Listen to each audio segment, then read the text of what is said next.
Formas de contratação no Brasil.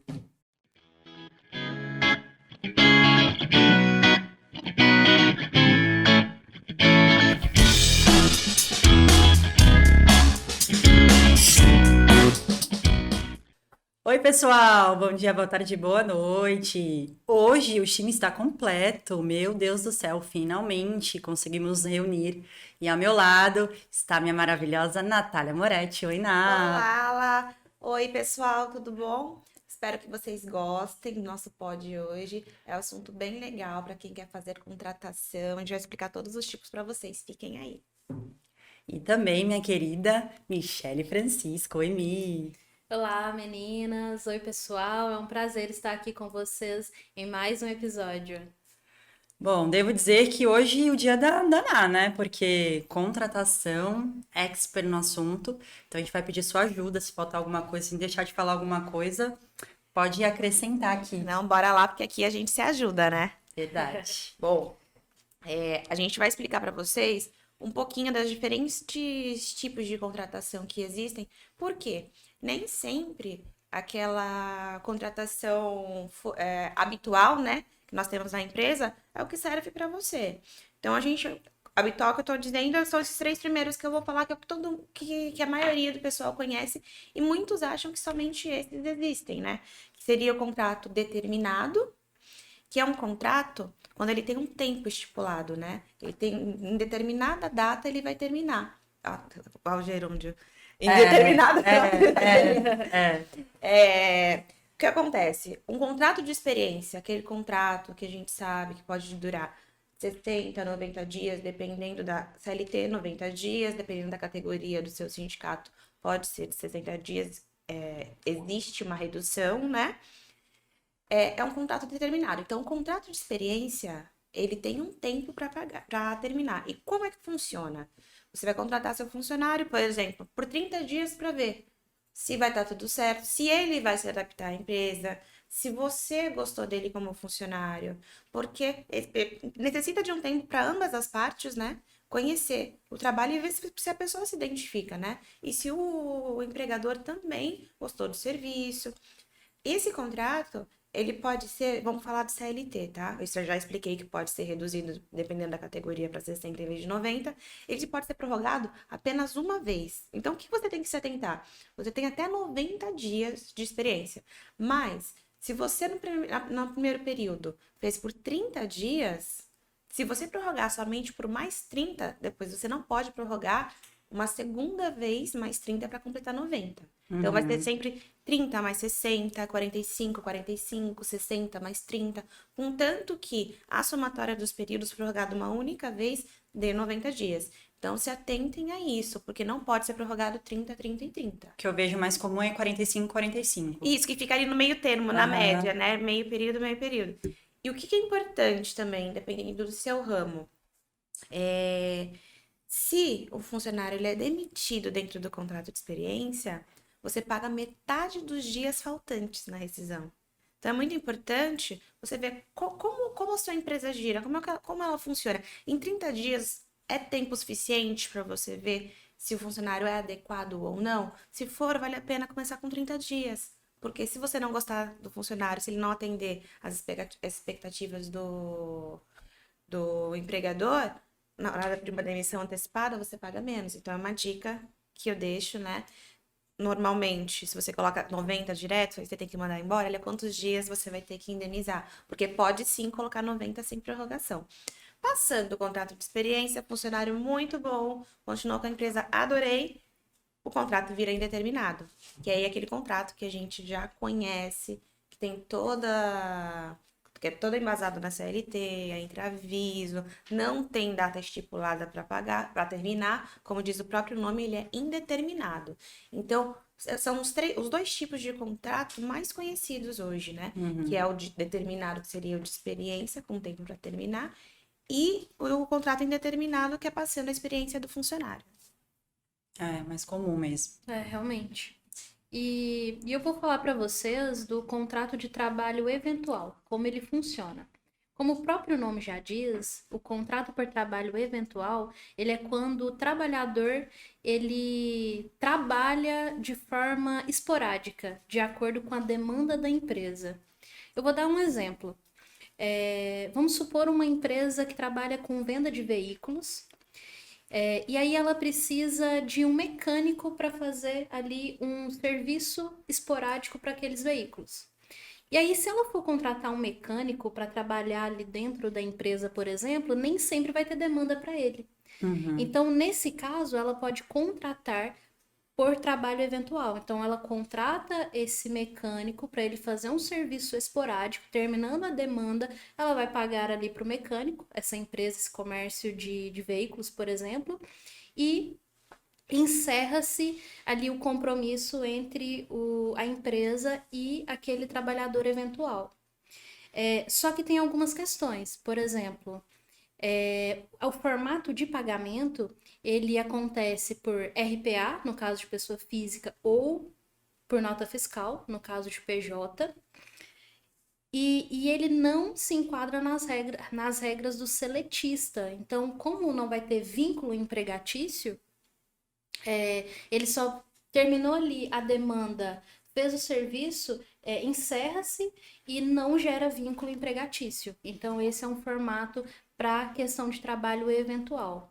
Só que, já que não se enquadra nas regras do seletista, né, não obedece a CLT, o que rege essa contratação por trabalho eventual? É um contrato. Então, tem que ser feito um contrato entre ambas as partes, né, onde favorece e protege ambas as partes, a empresa e também aquele trabalhador eventual, com todas as regras. Se o pagamento vai ser semanal, por dia, ou por entrega do resultado da demanda.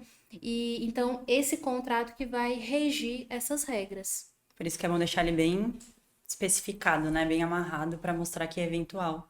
E para as empresas não quererem pegar brecha nisso, né? Eventual, mas trabalha 5 dias na semana para mim. Então, não é eventual, né? Que acontece exatamente. muito. Eu quero contratar um funcionário eventual, mas ele vai trabalhar de segunda a sexta, das 8 às 18. Aí não pode, não dá, né? tá desvirtuando a questão do eventual. Exato. Então, tem que ser realmente só esporádico. Porque senão a empresa faz, mas fica no risco. Porque aí Isso. acaba gerando, sim, um vínculo empregatício, né? Quando tem a Isso. subordinação, jornada estabelecida. Tá. Eu fiquei com a terceirização, que a terceirização foi um pouco polêmica no início, mas o STF disse, né, que é constitucional, então eu vou falar a lei certinha, 13.429 de 2017, e eu peguei uma definição boa do treinador Carlos Henrique Bezerra Leite. A terceirização trata-se de um procedimento adotado por uma empresa que, no intuito de reduzir os seus custos, aumentar a sua lucratividade e, em consequência, sua competitividade no mercado, contrata outra empresa que, possuindo pessoal próprio, passará a prestar aqueles serviços que seriam realizados normalmente pelos seus empregados. Então, geralmente, num contrato de trabalho, mais habitual que a Ana falou, é bilateral, tá? Empregador e empregado. Na terceirização, é um contrato triangular. Então, vem o tomador de serviço, que é o contratante, vem a empresa, pessoa jurídica, que é o prestador de serviço, que tem os seus empregados próprios. Então, você contrata para utilização de mão de obra. E aí, você pode ser tanto para atividade fim quanto para atividade meio. Atividade meio era mais comum, que são os vigilantes, porteiros, O pessoal da limpeza. Acontece muito manutenção. com esse ramo de atividade. E também passou a ser atividade fim, que é a atividade principal da empresa. O exemplo que eu achei aqui, o mais comum, uma empresa automobilística, né? Ela fabrica automóveis, então a atividade dela, fim, é a fabricação de automóveis. Então você contrata também uma terceirizada para te auxiliar na sua atividade fim. Inclusive, isso foi para o STF, né, perguntando se era constitucional essa questão da atividade fim, até anotei aqui uma parte. Vamos ver aqui, acho que coloquei mais para o finalzinho. Ah, tá. decidiu em agosto de 2018 que é lícita a terceirização em todas as etapas do processo produtivo, ou seja, nas atividades meio e nas atividades fim. A tese foi o seguinte: é lícita a terceirização ou qualquer outra forma de divisão de trabalho entre pessoas jurídicas distintas, independentemente do objeto social das empresas envolvidas, mantida a responsabilidade subsidiária da empresa contratante. Então, essa questão da responsabilidade subsidiária é muito bom a gente ressaltar, que eu até conversei com a Ná não faz muito tempo sobre isso. O que acontece? Se a empresa que você contratou não cumprir as obrigações trabalhistas, você aciona, né, o empregado aciona primeiro a empresa que ele contratou diretamente, só que se ele não arcar, a empresa tomadora, que é a contratante, vai ser responsabilizada. Então, primeiro ele aciona quem contratou e depois, se quem contratou não pagar, aí vem para a responsabilidade subsidiária para a empresa tomadora de serviço que contratou. Então, é muito bom, já fica uma dica para vocês, antes de contratar uma empresa para prestar serviços, avaliar a idoneidade, a documentação, pedir mensalmente, né? Saber se todos os impostos estão sendo recolhidos, as certidões, para ver se essa empresa não tem dívida. Porque a gente tem muitos exemplos, nós somos de Santos, né? No Porto, as empresas da área portuária tem muitos terceirizados ali, muitas empresas terceiras. E elas passam por licitação para poderem entrar lá. E só entra com todas as certidões, todas as documentações. E é obrigatório todo mês mandar toda a documentação. Porque é uma maneira deles não tomarem esse problema no caso de uma ação trabalhista, né? Sim. Sabendo que tá tudo pago, que tá tudo certinho. O que volta à questão do contrato também, né, Ná? Deixa isso previsto em contrato, que vocês podem solicitar a apresentação de documentações para ver se estão cumprindo as obrigações trabalhistas, previdenciárias. Quando a gente sempre diz aqui, contrato é tudo, né? Com certeza. E, continuando, pode ser prestado no tomador. Então, você pode, mesmo você sendo, fazendo parte da empresa terceirizada, lógico, você não está subordinado ao contratante, mas você pode prestar serviço na própria sede da tomadora ou um lugar que vocês, ou no caso, o tomador e o prestador definir. Então, em outro local que for definido por eles. Também vou colocar aqui que é a responsabilidade do tomador garantir segurança, higiene, salubridade, né, para o terceiro que está prestando serviços na sua sede. E também tem na legislação da terceirização algumas coisas que são equiparadas a quem é contratado diretamente pela tomadora. Que eu até anotei aqui o artigo. Um assunto bem questionado, né? Bastante, Toda hora é uma coisa bastante. diferente, terceirização. Tem muito em condomínio também, né? Geralmente condomínio não quer fazer uma contratação própria, então terceiriza muito. Praticamente todo mundo. De shoppings, pessoal da limpeza, de segurança, todo mundo terceirizado, não é? Né? Sim. Todo mundo. Até porque se tornou, principalmente essa parte de vigilância, segurança, limpeza. No Brasil se tornou meio que algo padrão, né? Uma praxe dos lugares fazer esse tipo de contratação. Até porque quem trabalha com esse tipo de mão de obra sabe que existe muita rotatividade. Sim. Né? Então, assim, você contrata uma pessoa ficar indo, voltando, e quando você tem um terceirizado, o funcionário não foi, não quero vir mais. Ou não se adaptou, eles já mandam outro. Então, assim, é muito importante, né? Você não tem que fazer todo aquele processo seletivo para contratar alguém. É obrigação do terceiro de colocar alguém no lugar. Também tem essa vantagem, né? A preocupação que você não tem. Verdade. Anotei aqui, ó. Usufruir do mesmo atendimento médico, ambulatorial e das condições de alimentação e de transporte dos empregados da empresa tomadora. Tá? Então, além de fornecer condições de segurança e saúde, eles também precisam, caso tenha a questão de alimentação, transporte, a empresa tomadora, mesmo que seja um terceirizado, tem que oferecer. E aí, gente, tem outras, eu coloquei também principais vantagens, que foi o que a Ana falou, maior foco no negócio, porque aí você tem um auxílio, né, uma mão de obra que vai te auxiliar ali, e redução dos custos trabalhistas. Por quê? Porque o prestador de serviço que vai arcar, né? Que vai pagar lá os seus funcionários. Ele só arca com um valor mensalmente de contrato, né? Mas o restante fecha o pacote. Né? E eu li que a desvantagem é impossibilidade de interferência. Por quê? Porque se você não tem como A subordinação, dar né? ordens diretas, É. então ele é subordinado ao prestador de serviço, então você não tem como, né, dar uma orientação. É óbvio, você vai falar como que você quer a prestação de serviço, mas você não pode dar orientações diretas por conta da subordinação. E aí eles colocam isso como uma desvantagem, tá? E isso é uma coisa que tem que ficar bastante atento, né? Porque o pessoal acha, porque é funcionário. Não, ele é um contratado de uma outra empresa que presta serviço. Então, qualquer problema que você tenha, você tem que passar para o responsável daquela empresa, para que ele resolva. E tem que tomar muito cuidado, porque a gente viu várias ações, né, lá. Sim, De pessoas pedindo sim. vínculo empregatício, porque recebia ordens do tomador do serviço. Então, tem que tomar bastante Realmente. cuidado. Uma coisa é você orientar, outra coisa é você ficar dando ordens Ordem. expressas, porque você tem que falar com quem contratou diretamente. Bom, acho que acredito que seja isso. Eu coloquei aqui também. Tem um artigo aqui que fala que para funcionamento da empresa de terceirização, ela tem que ter o capital social compatível com o número de empregados. Então, tem que observar os seguintes parâmetros: empresas com até 10 empregados, capital mínimo de R$ 10.000. Empresas com mais de 10 e até 20 empregados, capital mínimo de R$ 25.000. Empresas com mais de 20 e até 50 empregados, capital mínimo de R$ 45.000.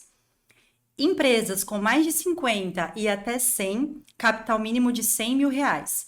E empresas com mais de 100 empregados, capital mínimo de R$ 250.000. Então, para você ser uma empresa terceirizada, você tem que observar esses requisitos. É basicamente isso, Ná. Não sei se você tem alguma coisa Não, em perfeito. relação a E isso. esse último ponto que você listou do contrato social é muito importante, né? Porque muita gente não sabe. Tá na legislação, inclusive na lei de terceirização. E algumas dicas também que a gente vem falando aqui, observar a questão do contrato de prestação de serviço, não tornar o terceirizado como subordinado direto, para não dar vínculo empregatício, porque aí, tornando o vínculo empregatício, você pode ter uma responsabilidade solidária e não subsidiária. E observar também contratar uma empresa de prestação de serviços eficiente para te ajudar no negócio, porque aí o contrato de mão de obra é para te auxiliar e não Isso. tornar um problema, né? Problema. É verdade. Bom, eu vou falar agora do contrato de trabalho para jovens aprendiz. Bom, o jovem aprendiz é aquela pessoa que tem de 14 a 24 anos. A gente conhece algumas empresas que têm bastante nome. Vou citar aqui o CIE, né? Porque essa contratação ela não pode ser feita sem que uma outra empresa que presta esse tipo de serviço cuide e tenha um contrato com esse jovem aprendiz. Então, quer dizer que eu conheço uma pessoa de 16 anos. Eu não posso contratá-la como jovem aprendiz se não for através de uma agência, Ah, tá. tá? Então, é importante que você entenda isso. Você não fala assim, vai ser jovem aprendiz. Não, não é. É diferente. E quem pode ser jovem aprendiz? A pessoa de 14 a 24 anos que esteja cursando o ensino fundamental ou o ensino médio ou tenha completado. E uma coisa bem legal quem é portador de necessidade especial não tem idade limite. Então, pode participar dos programas, que é uma maneira de incentivar as empresas, né, na contratação. Porque empresas com mais de 100 funcionários, ela tem a obrigatoriedade por cota de contratação de pessoas com necessidades especiais. Empresas com menos de 100 funcionários não têm essa obrigação.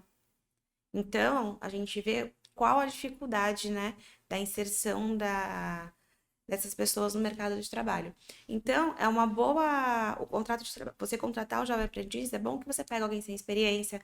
Tem vezes que você quer moldar da maneira que a empresa trabalha, é uma pessoa que vai vir sem vícios. Tem vezes, dependendo do serviço que essa pessoa vai executar, é bom que ela não venha com vícios. Porque a gente sabe, né? Dependendo da contratação, se a pessoa tem vícios, é muito difícil.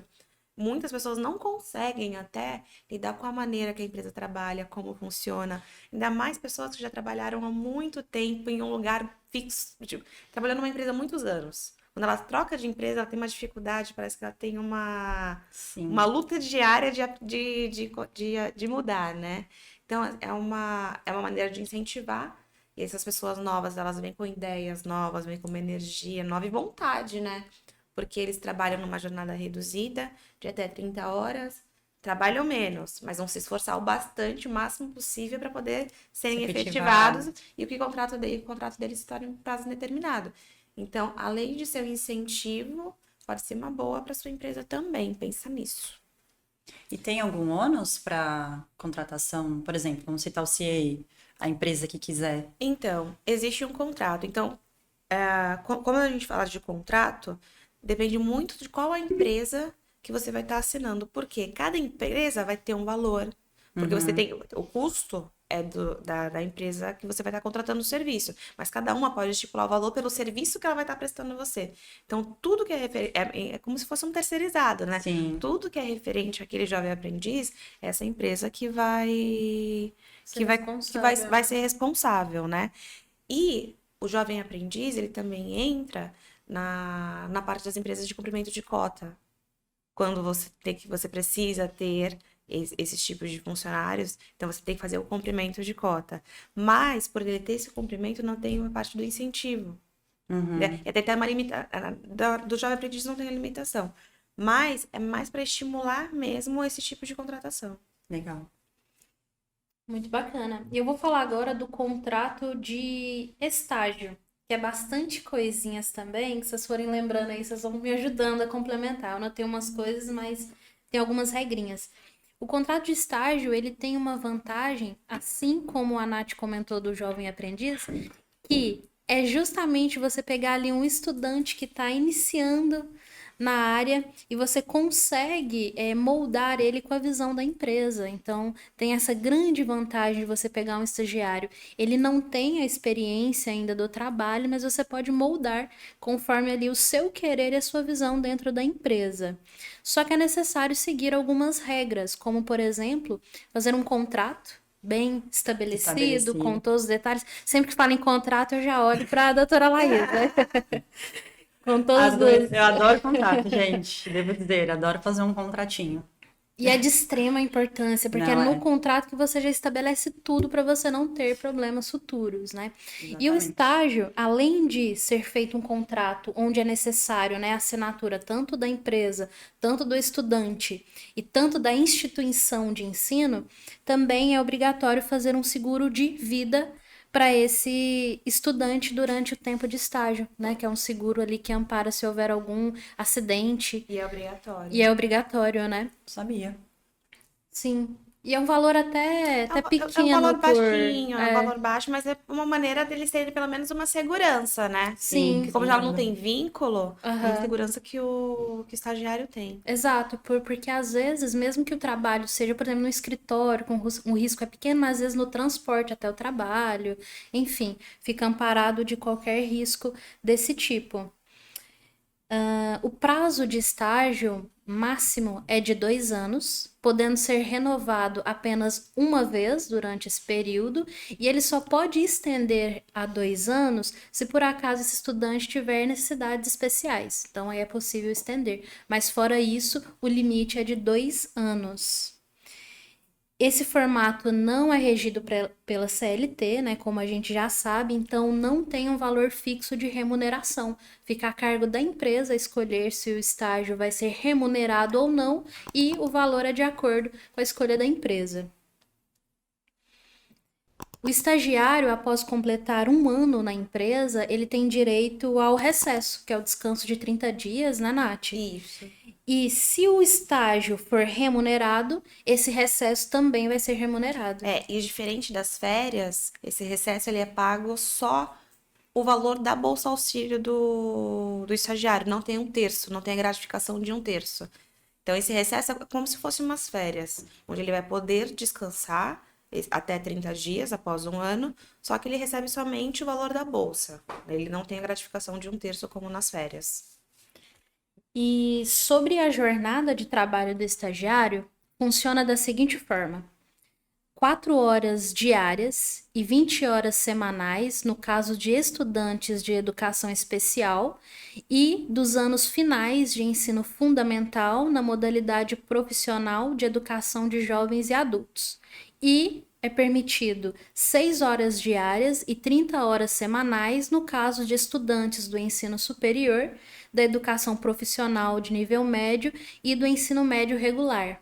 E é interessante porque a gente pensa que o estágio é só para quem está fazendo um curso profissional ou superior e também ampara quem está ali finalizando, né, a parte do ensino fundamental, médio, né? E já é um incentivo, né? Porque antes de terminar o ensino médio, já começa a ter uma experiência, né? Já vai tendo algo. Porque muitas vezes, o que a gente mais vê por aí é a empresa querendo contratar estagiário com experiência. Eles divulgam a vaga, contrata-se estagiário de engenharia com experiência mínima de 1 ano. Gente, como é que vai adquirir experiência, né? Ele precisa de uma oportunidade para ter experiência. Justamente, acontece isso. É não verdade, não é mimimi verdade, não, viu? é verdade. É verdade. E se bobear, ainda coloca sem remuneração. E a lei que rege, né, tem mais detalhes para quem quiser acompanhar. O contrato de estágio é 11.788 de 2008. E, diferentemente do jovem aprendiz, essa contratação pode ser feita direta. Então, essa é uma das vantagens. Não precisa pegar uma empresa terceirizada para fazer esse trâmite, esse E acompanhamento. uma coisa que a gente tem que deixar clara, quando você contrata o estagiário, ele tem que exercer uma função compatível com aquilo que ele estuda. Sim. Então, assim, não adianta você contratar um estagiário de direito, por exemplo, e colocar para trabalhar no balcão de uma padaria. Entendeu? Porque as pessoas, elas têm que entender que o estágio é para ele aprender sobre aquele curso, alguma coisa que tenha a ver. E precisa de um supervisor de estágio, alguém que vai auxiliando ele. Porque estágio é para aprendizagem, não é para você ter um estagiário como funcionário para pagar menos. Então tem que prestar bastante atenção nisso. Não desvirtuar, mais uma vez, não desvirtue na intenção da contratação. Exato. É importantíssimo falar porque acontece, né? Muito, Muitos muito. clientes às vezes até perguntam, né? Posso colocar para tal, mas às vezes não é o que ele está estudando. Aí eu deixo sempre bem claro. Tem a ver com curso? Porque senão não tem como. E um outro adendo também, que às vezes acontece de a empresa pegar o estagiário, mas ele ficar fazendo funções de separar papel, ou funções muito ali pequenas, né, que costumam até colocar que, é o estagiário que faz isso, é o estagiário que limpa isso, então tem que ter esse cuidado. O estagiário, ele precisa ter essa função de aprendizado ali da função dele, do que ele está estudando. Perfeito. Eu fiquei com trainee. Trainee, basicamente, um pouquinho do que a Ana falou, um pouquinho do que a Mi falou. É um programa que é utilizado justamente para você moldar o jovem recém-formado ou aquele que está terminando a faculdade. Mais diferente do estágio, você está terminando um curso, então você está fazendo um estágio relativo, por exemplo, direito. Vou entrar no escritório de advocacia. O trainee já não. A empresa, ela molda aquele jovem que está recém-formado ou quem está terminando a faculdade para um cargo estratégico, tá? Então, ali vai ser um programa de aprendizado para um cargo estratégico da empresa. E a vantagem que eles têm como missão é passar valores da empresa, a missão que a empresa tem. Então, ele prepara aquele jovem que está terminando de se formar ou quem está se formando para entrar no cargo bem mais... como é que eu posso dizer? Não vai Preparado. Normalmente são cargos melhores, né? São cargos cargos estratégicos. Então, ele vai estar melhor preparado ali para entrar. Só que o trainee tem um contrato de trainee, geralmente 2, 3 anos, pelo que eu vi, não tem uma meta específica, mas pode até ser prorrogado para 5 anos. E é seletista, então as mesmas regras da CLT, então não tem muita diferença. E normalmente os contratos de trainee, eles não duram tanto tempo porque são cargos já com pessoas com um conhecimento um pouco maior. Então, se você segurar seu trainee por muito tempo, você vai perder para outra empresa, né? Então, verdade. Valoriza seu trainee. Verdade. Bom, eu vou falar do contrato de trabalho parcial. O que é esse tipo de contrato? Na CLT, a gente pode contratar um funcionário por 220 horas mensais, 44 horas semanais. O parcial é aquele funcionário que não trabalha essa jornada completa. trabalha até 30 horas, né? Então, ele vai receber na proporcionalidade do tempo que ele trabalha, mas as leis são as mesmas. Ele só vai receber proporcional o Proporcional. valor, mas ele tem Uhum. toda a parte do contrato determinado, vai ter experiência, passando experiência, vai virar indeterminado, férias, 13º, salário, hora extra, tudo normal, né? A única coisa é, quando a gente fala de um regime parcial, de repente, você precisa de funcionário por 4 horas no seu negócio. Então, não teria o porquê pagar o valor integral para ele se você precisar por 4 horas. A lei te permite isso, permite que você contrate esse funcionário por uma jornada reduzida. Então, é algo para se pensar, de repente, na sua escala, ou uma loja no horário de almoço, entre a entrada e a saída fica um vazio. Então, nesse vazio, você vai contratar alguém para ter alguém lá, para não deixar só uma na loja, né, ficar uma, duas nesse meio termo. Então, é uma questão de estratégia, né? De analisar qual é a jornada, qual a sua necessidade, mas é um caso para se pensar. Para muitos dos nossos clientes funciona.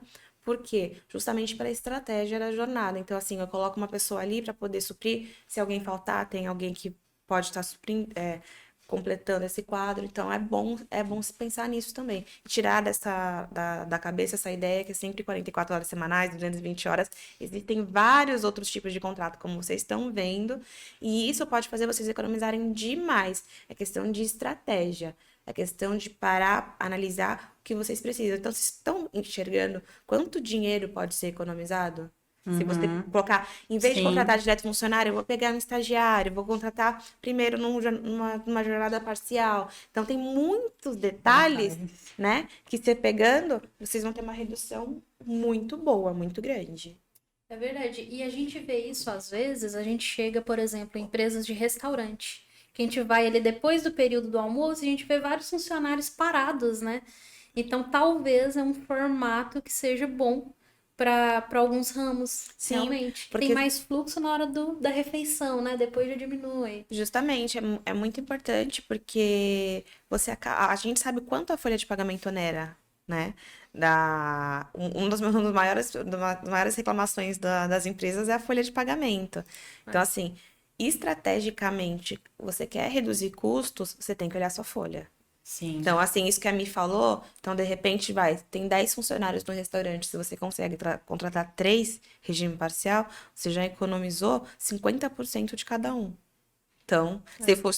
você economizou um funcionário e meio, Sim. mensalmente, né? Ô, Nath, a gente pode falar que esse parcial seria o mesmo do horista, por exemplo? Sim, Então, mesma é a coisa, mesma né? coisa.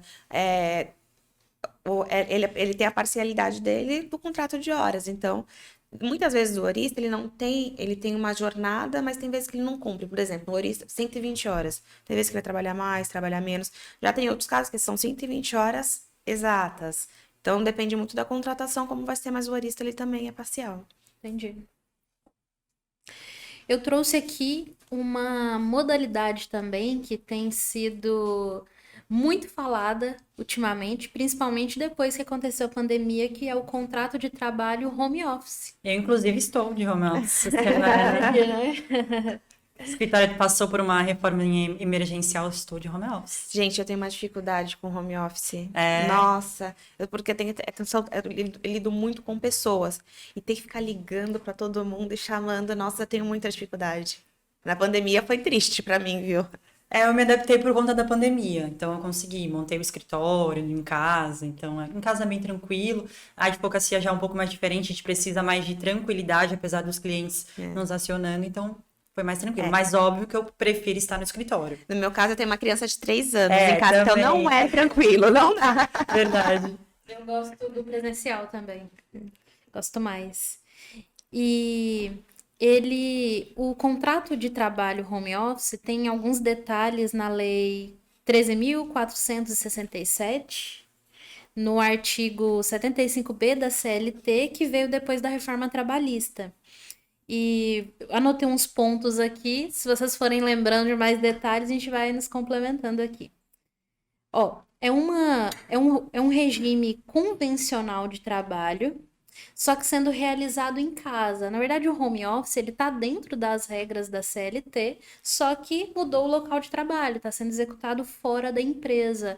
Mas o empregado, ele tem os mesmos direitos, ele continua sendo seletista e tem os mesmos direitos abrangidos ali pela CLT garantidos. Mas tem algumas vantagens, para algumas empresas funcionam, para outras não. Algumas funcionam por causa da questão de tempo de transporte do funcionário até a empresa, né? Tem alguns que moram longe, então preferem por optar por essa forma de home office. E o home office ele pode ser também de forma híbrida. Então tem empresas que já colocam, né, no contrato ali de trabalho que vai ser 3 dias na empresa, 2 dias não. Até Aumentou lembrei... muito depois da pandemia isso, né? Aumentou A forma bastante. híbrida. Até lembrei de um caso, né, que a gente estava falando, acho que foi na semana passada, por exemplo, para ir para São Paulo, né? Que até se comentou, por exemplo, a gente está aqui, né, na Baixada Santista e, por exemplo, sexta-feira é um dia ruim. Então, algumas empresas de São Paulo combinam, né, com quem trabalha em Santos para sexta-feira pode trabalhar de home office. Então, isso pode ser acordado entre as partes. Eu, por exemplo, ainda foi antes da pandemia. Eu trabalhei em São Paulo em 2019. Eu não subia sexta-feira e algumas segundas também não. Por conta do transporte, né? Porque é um tempo que você pode estar produzindo. Não, é questão de tempo produzindo e também o cansaço, porque não é fácil Não. subir e descer, né? Não. Então, assim, tem muitas empresas que já optaram em deixar os funcionários e eles estão rendendo muito mais, porque é muito cansativo, né? Para quem mora longe, é bem cansativo. Esse trajeto, você perde 4, 5 horas só para poder fazer o trajeto, né, de ida e volta. É bem mais comum em São Paulo, justamente por conta do trajeto. Tem pessoas que demoram morando lá muito mais, né, do que a gente daqui. E também perceberam, porque lá é economia também para você locar um espaço, em São Paulo é muito mais caro. Então eles perceberam que tem um rendimento maior em casa e economizaram na questão também de locar um espaço. É verdade. E economia também não vale transporte, Luz. né?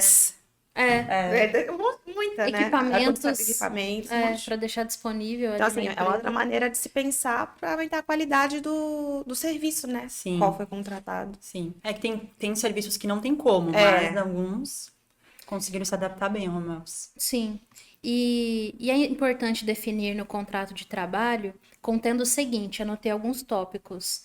As normas de segurança e saúde do trabalho, já que ele vai estar em casa, a forma de controle da jornada e da produtividade, como vai ser combinado esse controle, né, entre empresa e funcionário, as atividades que serão realizadas pelo colaborador, o reembolso das despesas relacionadas ao trabalho, as condições para alteração do regime presencial para o remoto e vice-versa, porque se o funcionário estiver de home office, ele precisa de no mínimo 15 dias se você for chamar ele de novo para trabalhar na empresa. Então, ele precisa de pelo menos 15 dias para se adaptar. E também colocar em contrato a responsabilidade pelo fornecimento dos equipamentos e da infraestrutura que o trabalhador vai precisar em casa, né? Como internet, computador. Então, isso tem que ficar bem acordado para não ter problemas futuros depois. Bom, eu fiquei com o intermitente, vou precisar da ajuda da Naná, porque são muitos detalhes aqui no intermitente. Ele também veio com a reforma trabalhista. A previsão dele está no parágrafo 3º do artigo 443, que fala: considera-se como intermitente o contrato de trabalho no qual a prestação de serviços com subordinação não é contínua, ocorrendo com alternância de períodos de prestação de serviço e de inatividade, determinados em horas, dias ou meses, independente do tipo de atividade do empregado e do empregador, exceto para os aeronautas regidos pela legislação própria. Esse aqui, pelo que eu entendi, são bicos. Aqueles bicos. É a legalização do bico, né? Então, assim, você tem, por exemplo, uma construção civil. Tem as etapas da obra. Então, você não vai precisar daquele funcionário todos os dias ali. Então, você pode ter um funcionário com contratação intermitente, e em vez dele continuar na informalidade, você correndo o risco de uma ação trabalhista, você legalizou isso. Então, você vai pagar de acordo com o trabalho que ele exerceu para você. Ele trabalhou 10 dias, ele vai receber 10 dias. E pode ser que ele só venha trabalhar de novo daqui 2 meses. Vou chegar numa próxima etapa que vai ser utilizado o serviço dele. Então, o bom do intermitente é isso, que você vai utilizar aquele serviço do colaborador quando houver a necessidade. Por isso que é atividade e inatividade. Isso, Então, entendeu? ele Então, fica inativo. ele fica inativo, você tem que ter um prazo para poder fazer a comunicação dele. A gente sempre fala para conversar pelo menos uns 2 dias para a pessoa saber que tem que ir, porque ela pode ter vários outros contratos. Ele não precisa necessariamente ter só o Tá contrato com uma disponível. única empresa, né? Então, da mesma maneira, para o funcionário retornar do home office, ele tem que ser preparado para isso. O intermitente também tem que ser avisado com Eu antecedência. vi aqui que são 3 dias, né? Que são 3 dias para comunicar, para Não, convocação. me confundi, então. Eu vi, não sei, não, de repente, mas eu vi aqui que pelo menos 3 dias para comunicar para convocação. É importante justamente para poder fazer a preparação, que dependendo do tipo de atividade que ele vai exercer, ele pode ter uma programação, ele pode ter várias coisas. Então, assim, se você não fizer a comunicação antecipada, você também não vai te cobrar que o funcionário esteja ali na data e na hora solicitada. Ah, tá. Eu até vi aqui que a questão da remuneração, que é aquilo que a Ana falou, 452A, o contrato de trabalho intermitente deve ser celebrado por escrito e deve conter especificamente o valor da hora de trabalho, que não pode ser inferior ao valor horário de salário mínimo ou aquele devido aos demais empregados do estabelecimento que exerçam a mesma função em contrato intermitente ou não. Então, além da remuneração do trabalhador, será acrescida de todos os outros benefícios de um trabalhador comum, fazendo com que receba, após o período acordado na convocação, o salário que tem direito, acrescidos de férias proporcionais mais 1/3, 13º salário proporcional, descanso semanal remunerado e descontos de demais adicionais legais de salubridade, horário noturno, entre outros. E tem direito a férias também, Tem. pelo que eu entendi. Se você contratou, as regras são a mesma, só que ele recebe na proporcionalidade que ele exerceu o trabalho. Então, se dentro de um mês o funcionário trabalhou só 5 dias, ele não tem direito nem a férias nem a 13º proporcional. Por quê? Para ter direito, você precisa trabalhar pelo menos 15 dias. Então, não muda nada. Ele é um funcionário comum, ele vai receber de acordo com assim como todos os outros funcionários da sua empresa, só que pela parcialidade de acordo com o tanto de serviço que ele executou. Então, de resto é tudo normal. Então, passou o prazo, tem rescisão, tem tudo certinho. Perfeito. Eu li aqui também, que se ele não, por exemplo, se ele aceitar a convocação, então, mínimo 3 dias ali para convocar. Se ele não retornar, ele pode pagar uma multa de 50% do valor acordado. Porque a empresa conta com o serviço dele, por isso que ele aceitou esse tipo de contrato, a empresa conta com você, é a mesma coisa um funcionário. Ele sabe que ele tem que ir trabalhar. Porque se não tivesse, ia ser muito complicado de dar certo esse tipo de trabalho. Porque não ia ter regra. Eu vou quando eu quero. Se eu não fizer, não vou. Justamente. E também volta a questão do contrato, gente. Especificar a questão do contrato intermitente também. Como vai ser a forma de convocação? Tem que ser uma convocação eficaz. E o contrato intermitente é um contrato totalmente diferente do contrato. O contrato de praxe dos funcionários. Porque as regras são outras. Você tem que seguir CLT, tudo direitinho, mas tem muitas outras regras dentro dessa. Então, quando você for dar um contrato para esse funcionário, é um contrato todo baseado na parte de intermitente. Ele tem que ser diferente. Perfeito. E agora eu vou falar de uma modalidade que eu recebo muitas perguntas, né? Se eu posso colocar o funcionário nessa modalidade, eu acredito que vocês também recebem, que é a contratação via PJ. Né? Posso colocar como PJ? Pode ser MEI. Pode ser MEI. Muitas, né? Muitas perguntas. E assim, é uma das modalidades de contratação, sim, o formato de PJ, onde você contrata um prestador de serviço, ele vai executar a demanda para você, ele vai te emitir uma nota fiscal, você vai fazer o pagamento e não gerou nenhum vínculo empregatício. É uma forma também de contratação para alguém executar esse serviço. Só que nesse caso, tem que se atentar que não pode ter relação entre empresa, empregador e empregado, como, por exemplo, não pode haver subordinação, não pode haver jornada específica, ele não pode trabalhar de forma exclusiva para sua empresa, senão gera vínculo.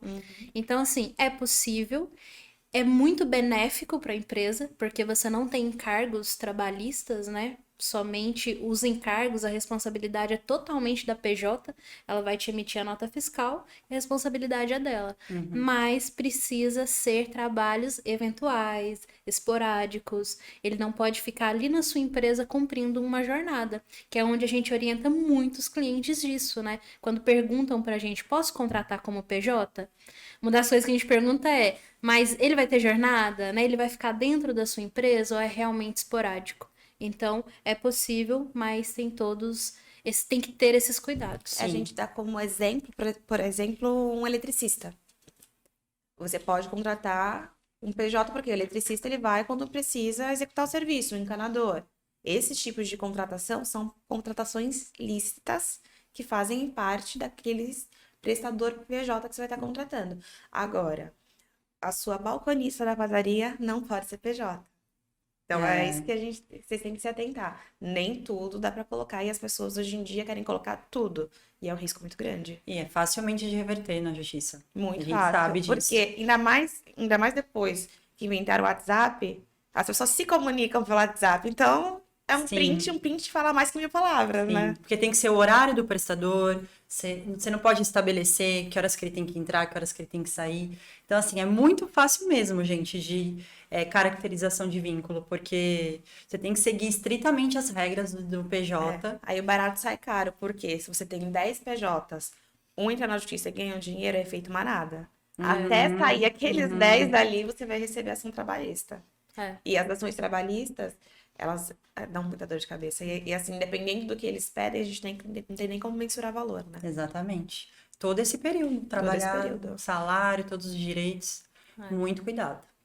Ou seja, na verdade, casa com trabalho eventual. É o trabalho eventual, mas as formas que podem acontecer esse trabalho eventual é através de uma PJ, que é com a nota fiscal, ou se você vai contratar também para fazer um serviço esporádico e não é uma PJ, né, aquela pessoa não tem um CNPJ, aí a pessoa atende como autônomo, né, e é gerado um recibo de autônomo, que também os encargos é responsabilidade dela. Na verdade, vem retido, né, no RPA, no recibo do autônomo, mas a responsabilidade dos encargos é dela.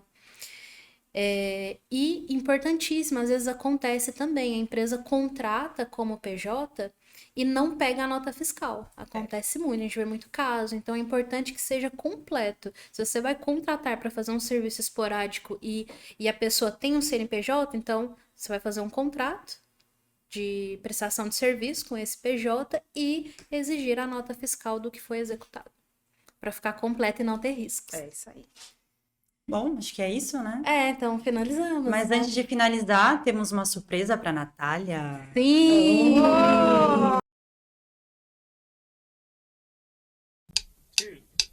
Eu me chamo Natália Moretti e esse é um projeto que eu criei com duas amigas minhas.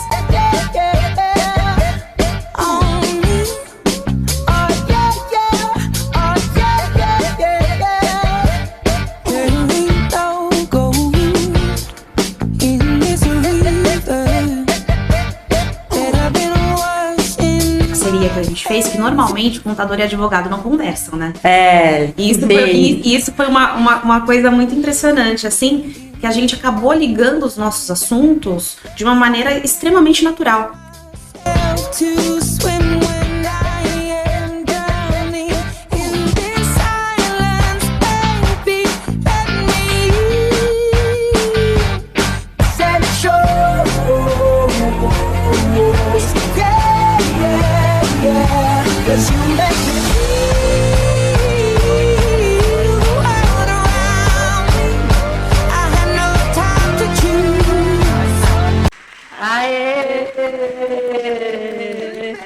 Tem vídeo ali que eu nunca nem vi. Pra você! Pra você, Nath. Gente, pra quem não sabe não, ninguém sabe ainda, né? Mas hoje é o último episódio da Ná. Ela vai seguir outros caminhos, mas de muito sucesso, a gente tem certeza. Obrigada por sonhar tanto tempo. Muito obrigada por tudo, A gente lembra aqui no dia de uma feira que a gente participou, que a gente sentou, conversou sobre os planos, né? E assim, foi incrível estar com vocês nesse 1 ano, porque a gente vai fazer 1 ano, né? E é difícil sair, mas tem vezes que a gente tem que tomar algumas decisões difíceis e vocês vão fazer muita falta na minha vida, viu, gente? Volte aqui, né, pra contar dos novos projetos. Ah, eu sim, vou voltar. sim. E assim, eu desejo tudo de melhor pra vocês. Eu acredito muito nesse projeto. Se eu não acreditasse, eu não teria feito parte. E é isso, gente. Mas eu vou voltar aqui ainda. Eu vou gravar várias vezes aqui, porque não largo delas, não abandono. Obrigada por sonhar isso com a gente. Você faz parte disso, você é construção disso junto com a gente, né? Obrigada. E boa Muito sorte. obrigada, Nath. Sucesso nessa nova jornada. Obrigada, gente. Tchau, foi um prazer estar com vocês nesse ano do Pode Simplificar. E o que eu tenho a desejar é a melhor sorte do mundo para vocês, meninas. Que dê tudo muito certo. Já deu tudo muito certo. Obrigada. Obrigada, Nath. gente. Para você também na nova jornada, nova caminhada. Obrigada, gente. Então é isso, gente. Com muita Um emoção. encerramento diferente. Encerramento diferente. Espero que vocês tenham gostado. E até mais. Tchau, tchau. Tchau, pessoal.